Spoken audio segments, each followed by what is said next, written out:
went into your family's fallout shelter at 6.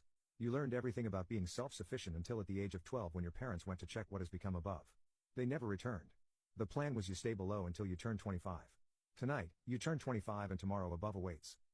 I wouldn't imagine there is a single person on the planet who understands the anticipation of someone who's lived underground for 19 years.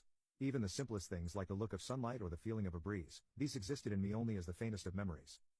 But all of that was about to change today. Well, maybe. Hopefully. If the world hadn't been blasted into an endless desert wasteland. Ever since my parents left for the surface and never returned, this is of course what I've most feared. I stood there at the top of the staircase, in front of that thick metal door, dressed in full Fallout gear. A strange hesitation had fallen over me. Could I really go through with this? I'd fantasized about this day so many times, but I never expected this much anxiety. My world is about to change forever, and there's only one way to find out.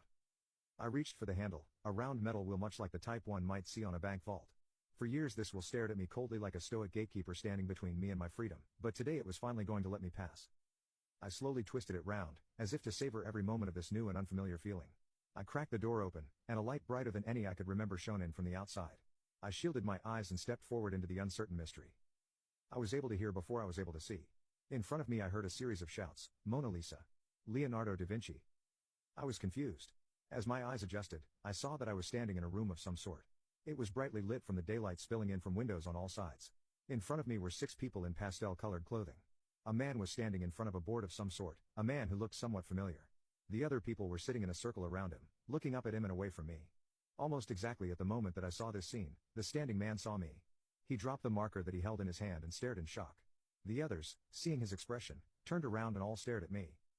Alongside my eyesight adjusting, little pieces of information started to click with me, one at a time. Oh my God, there are people alive up here. This room looks familiar, I think it's my living room.